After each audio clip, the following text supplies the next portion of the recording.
Selamat datang.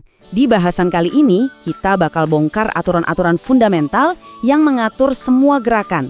Dari yang kelihatannya sepele sampai yang super rumit. Percaya deh, setelah ini, cara Anda melihat dunia di sekitar kita bakal beda banget.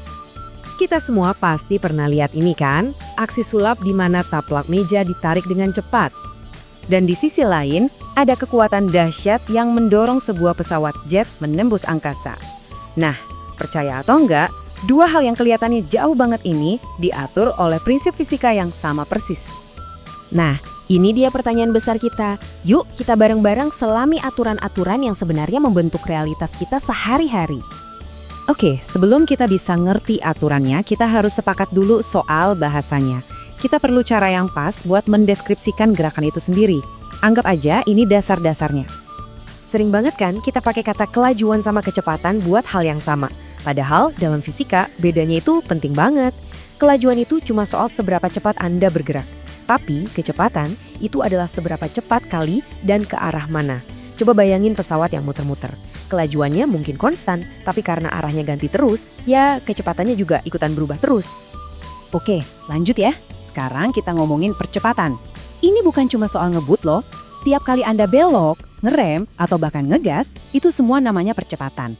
Kenapa? Soalnya kecepatan Anda, ingat ya, kelajuan kali arah, itu lagi berubah.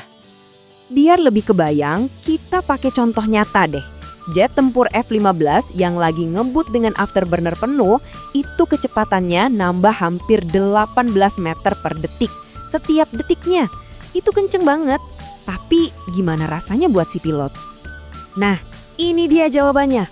Percepatan segitu tuh setara dengan 1,82 J. Artinya, si pilot ngerasain tekanan hampir 2 kali lipat dari talikan gravitasi normal bumi. Nah, ini nih cara kita ngehubungin angka-angka fisika yang rumit ke pengalaman yang bisa kita rasain.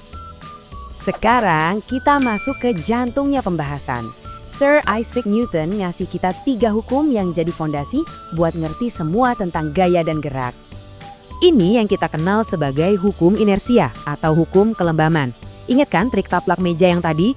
Piring-piring itu karena inersianya pengennya diem aja di tempat, sementara taplaknya ditarik dari bawah. Nah itu dia, hukum pertama Newton lagi beraksi. Nah hukum kedua ini, wah ini benar-benar pengubah permainan. Walaupun kedengarannya agak ribet, intinya hukum ini ngasih kita rumus sakti F sama dengan M kali A. Gaya sama dengan massa dikali percepatan.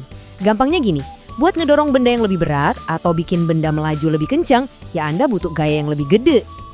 Dan rumus ini benar-benar sakti loh. Cuma dengan tahu berapa banyak udara yang lewat dan seberapa cepat perubahannya, kita bisa hitung dengan presisi daya dorong mesin jet. Keren kan? Beginilah cara prinsip fisika bikin kita bisa merancang kekuatan yang luar biasa.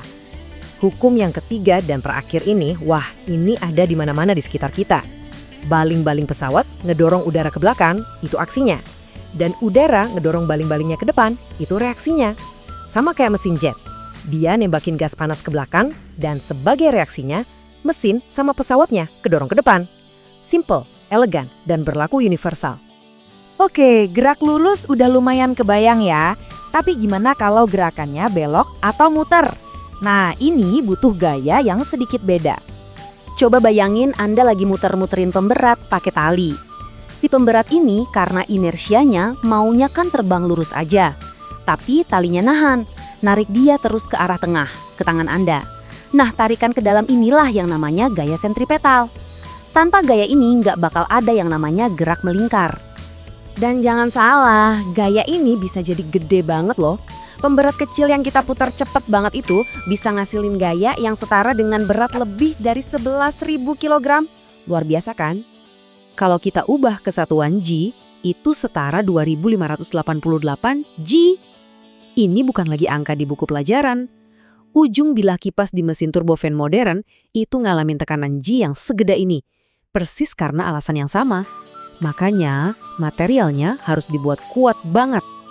Oke, dari gaya yang super kuat, sekarang kita pindah ke gerakan yang lebih kalem, lebih berirama. Kita ngomongin gerakan yang berulang-ulang, kayak ayunan bandul.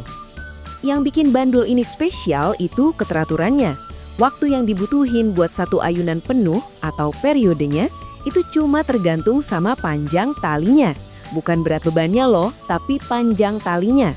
Nah, keteraturan yang bisa diandalkan inilah yang bikin bandul jadi jantungnya jam selama ratusan tahun. Oke, kita sampai di konsep terakhir. Dan yang satu ini dramatis. Kita udah lihat getaran yang teratur, tapi apa yang terjadi kalau getaran itu lepas kendali dan jadi liar? Pertanyaan ini ngebawa kita ke sebuah fenomena yang bisa jadi sangat-sangat kuat, bahkan merusak. Nah, inilah yang namanya resonansi. Gini deh, semua benda itu punya frekuensi getaran alaminya sendiri-sendiri. Kalau Anda bikin getaran di dekatnya dengan frekuensi yang sama persis, energinya itu bisa pindah. Benda kedua tadi jadi ikut bergetar dan getarannya makin lama makin kencang. Dan ini bukan cuma teori. Di dunia nyata, akibatnya bisa fatal. Beberapa pesawat dengan mesin piston itu punya rentang RPM tertentu yang dilarang keras dilewati. Kenapa? Soalnya di RPM segitu, frekuensi getaran mesin bisa pas banget sama frekuensi alami baling-balingnya. Kalau udah resonansi, tekanan yang muncul bisa gede banget, sampai-sampai baling-balingnya bisa hancur berkeping-keping di udara. Jadi, dari tarikan taplak meja, putaran bilah turbin, sampai bahaya resonansi, kita udah lihat aturan-aturan tak kasat mata yang mengatur dunia kita. Nah, sekarang pertanyaan saya buat Anda. Pas Anda beraktivitas nanti, hal apa yang bakal Anda lihat dengan cara yang beda sekarang setelah Anda mengerti bahasanya?